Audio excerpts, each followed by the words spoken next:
आम्ही स्वतःला लहान समजू लागलो. 8-8 वर्ष त्यानंतर आम्ही रिटायर होणार. पण तुम्ही असं एक गेट टुगेदरचे सेलिब्रेट करू लागला. म्हणजे मागच्या जवळपास 2-3 महिन्यापूर्वी 2005-6ची पण बॅच असंच केलं होतं.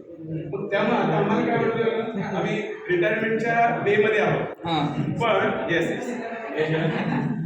बस बाबा, आता तुम्ही असं वरच्यावर येऊ लागलात ना, आम्ही पुन्हा छोटे होत गेलो. त्यावेळेस कसं असायचं, नुकतंच नोकरीला लागलो, मग बायका पुढं वगैरे.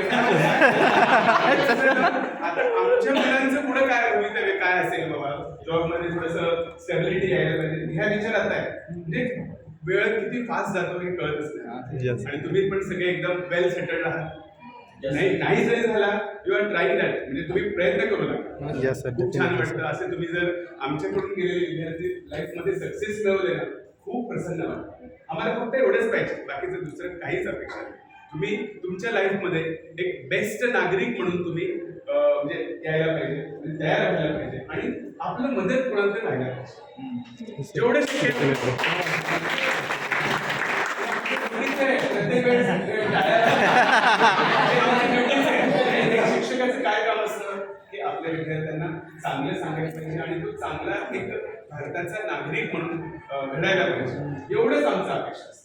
म्हणजे त्यावेळेस थोडंसं अभ्यास न केल्यामुळे काही छड्या पण द्यावा लागतील, काही रागाने बोललेलं असेल, काही पनिशमेंट केलं असेल, अंके धरा, हे करा ते करा, बाहेर वर्गाच्या बाहेर उभे राहा, त्या सगळ्या गोष्टी पार्ट ऑफ एज्युकेशन. पण त्या गोष्टी स्वीट मेमरीज म्हणून ठेवा. Yes sir, definitely sir. ते विसरत नाही. मलाही मी जेव्हा शाळेत होतो, आम्हाला एव्हरीडे शाळा दुपारची असायची. तुमचं पण दुपारची होती, पण अलीकडे उलट झालं. मंडे टू फ्रायडे पर्यंत शाळा सकाळची आणि सॅटर्डे दुपारची. काही संस्थेचे पण आणि काही नवीन शिक्षण धोरणाच्या याच्यानुसार छोट्या मुलांना थोडंसं झोप जास्त व्हायला पाहिजे. तर जर शाळा सकाळची असेल तर त्यांचं झोप होत नाही.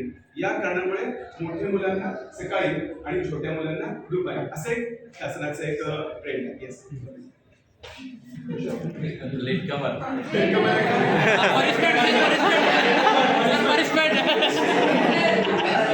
त्यावेळेस दुपारी शाळा असायची. Yes, त्यांचं थोडंसं याच्यामुळे काही त्यांचं निधन झालं. खूप छान मॅडम होते ते. आम्ही सगळे त्यांचे मुलासारखंच आम्हाला बिहेव करायचे, रागवायचे, फार हे करायचे. पण आता एक लाईफ आहे, एव्हरीबडी हॅज टू गो. प्रत्येकाने एक वेळ असंच येणार. पण त्यांना खूप छान, त्यांना वरचं पण लाईफ खूप छान मिळव असं आपण ईश्वरचरणी प्रार्थना करतो. ह्या सगळ्या गोष्टी कशा असतात, विद्यार्थ्यांना, आता तुम्ही विद्यार्थी नाही, तुमची मुलं एक चांगले संस्कारशील व्हायला एवढंच. आज काळाची गरज काय, विद्यार्थ्यांमध्ये संस्कार नाही, बिलकुल नाही. तर तुमचे जे मुलं आहेत आता पुढे, आता मे बी कदाचित काही दुसरीला, पहिलीला, तिसरीला आणखी येणार असतील.